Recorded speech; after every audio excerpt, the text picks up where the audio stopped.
ہم نے اپنی 1400 سالہ تاریخ میں اغیار کو اتنا فتح نہیں کیا جتنا ہم ایک دوسرے کو فتح کرتے رہے۔ آپ کو شاید یہ جان کر حیرت ہو کہ مسلمانوں نے دنیا کا 95% علاقہ اسلامی عروج کی پہلی صدی میں فتح کر لیا تھا۔ مسلمان اس کے بعد 1350 سال اس علاقے کے لیے ایک دوسرے سے لڑتے رہے۔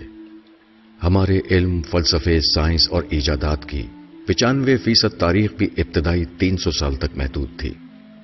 ہم نے واقعی 1000 سال میں جنگوں کے سوا کچھ نہیں کیا۔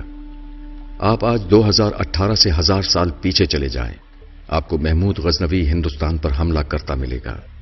سب سے پہلے ملتان پر حملہ کر کے اسماعیلی فرقے کے مسلمانوں کا قتل عام کیا کرتا تھا اور دولت لوٹ کر لے جاتا تھا۔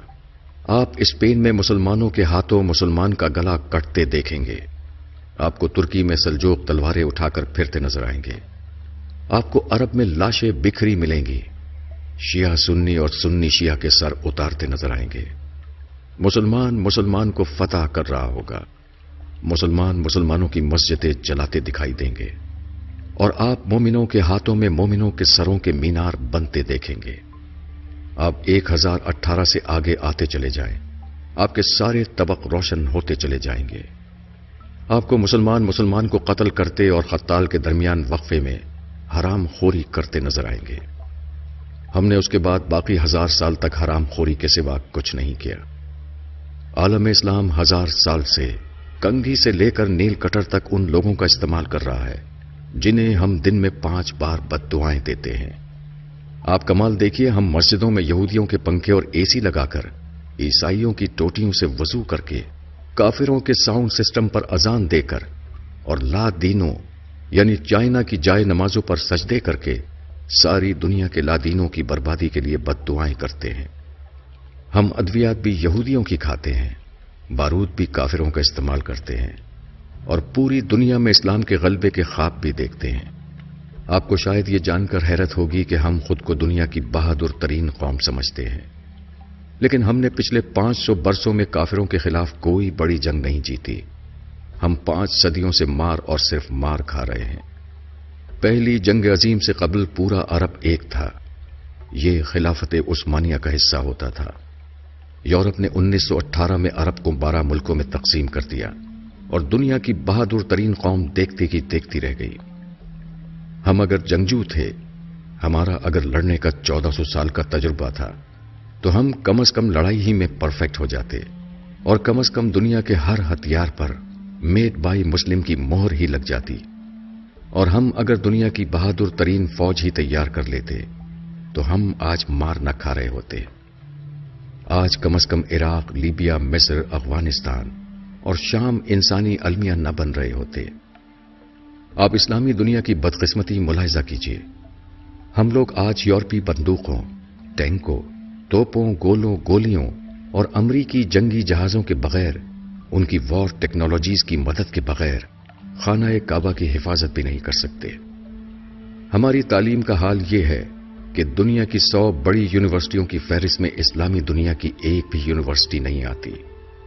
ساری اسلامی دنیا مل کر جتنی ریسرچ پیپر تیار کرتی ہے، وہ امریکہ کے ایک شہر بوسٹن میں ہونے والی ریسرچ کا نصف بنتا ہے۔ پوری اسلامی دنیا کے حکمران علاج کے لیے یورپ اور امریکہ جاتے ہیں۔ یہ اپنی زندگی کا آخری حصہ یورپ، امریکہ، کینیڈا اور نیوزی لینڈ میں گزارنا چاہتے ہیں۔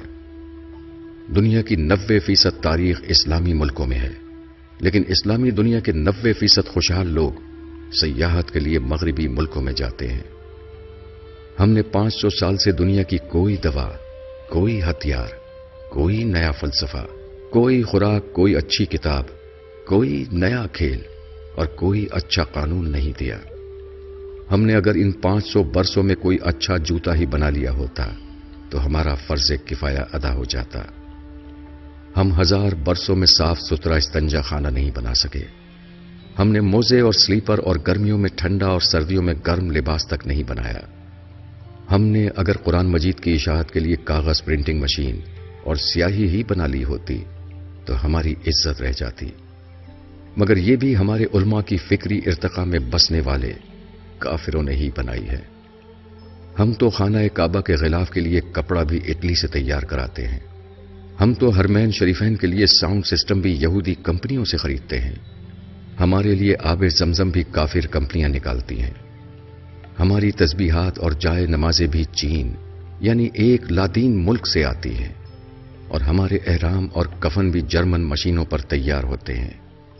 ہم مانیں یا نہ مانیں، لیکن یہ حقیقت ہے کہ دنیا کے 1.5 ارب مسلمان صارف سے زیادہ اہمیت نہیں رکھتے.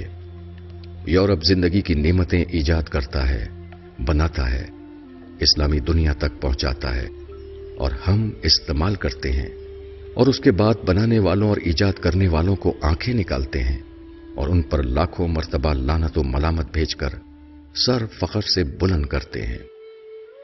آپ یقین کیجئے جس سال آسٹریلیا اور نیوزی لینڈ نے سعودی عرب کو بھیڑیں دینے سے انکار کر دیا، اس سال مسلمان حج پر قربانی نہیں کر سکیں گے. اور جس دن یورپ اور امریکہ نے اسلامی دنیا کو گاڑیاں، جہاز اور کمپیوٹر بیچنا بند کر دیے، ہم اس دن گھروں میں محبوس ہو کر رہ جائیں گے. ہم شہر میں نہیں نکل سکیں گے. یہ ہم ہیں اور یہ ہماری اوقات. لیکن آپ کسی دن اپنے دعوے سن لیں. آپ ان نوجوانوں کے نعرے سن لیں جو میٹرک کا امتحان پاس نہیں کر سکے، جنہیں پیج تک لگانا نہیں آتا، مگر جس دن ان کے بوڑھے والد کی دہاڑی نہ لگے اس دن ان کے گھر چولہا نہیں جلتا. آپ ان کے نعرے، ان کے دعوے سن لیجئے. یہ لوگ پوری دنیا میں اسلام کا جھنڈا لہرانا چاہتے ہیں. یہ اغیار کو نیست و نابود کرنا چاہتے ہیں. آپ اپنے علماء کرام کی تقریریں بھی سن لیجئے. یہ اپنے مائک کی تار ٹھیک نہیں کر سکتے. یہ اللہ اور اللہ کے رسول صلی اللہ علیہ وسلم کا نام اپنے مریدوں تک مارک زکربرگ کی فیس بک کے ذریعے پہنچاتے ہیں. یہ لوگوں کو تھوکنے کی تمیز تک نہیں سکھا سکے. یہ آج تک ابن تیمیہ، ابن کثیر، امام غزالی اور مولانا روم سے آگے نہیں بڑھ سکے. پورے عالم اسلام میں ایک بھی ایسا شخص نہیں جو ابن عربی کو سمجھنے کا دعویٰ کر سکے. ابن حشام اور ابن اسحاق بھی ہم تک آکسفورڈ پرنٹنگ پریس کے ذریعے پہنچے تھے، اور ابن رشد بھی ہمیں یورپ کے اسکالرز نے سمجھایا تھا. لیکن آپ علماء کرام کی تقریریں سن لیں، آپ کو محسوس ہوگا نعوذ باللہ، نعوذ باللہ، پوری کائنات کا نظام مولانا اللہ دتہ چلا رہے ہیں. یہ جس دن حکم دیں گے اس دن سورج طلوع نہیں ہوگا، اور یہ جس دن فرما دیں گے اس دن زمین پر اناج نہیں اگے گا. ہم نے آخر آج تک کیا کیا ہے؟ ہم کس برتری پہ خود کو دنیا کی عظیم ترین قوم سمجھتے ہیں جو آج تک ہر جمعے کے خطبے میں گلا پھاڑ پھاڑ کر نظام مصطفیٰ صلی اللہ علیہ وسلم پر فخر کرنے کے باوجود اسے مسلمانوں کے کسی بھی ملک میں نافذ نہیں کر سکے؟ مجھے آج تک اس سوال کا جواب نہیں مل سکا. ہم اگر دل پر پتھر رکھ کر یہ حقیقت مان لیں تو پھر ہمیں پتہ چلے گا کہ ہماری حرام خوری ہماری جینس کا حصہ بن چکی ہے.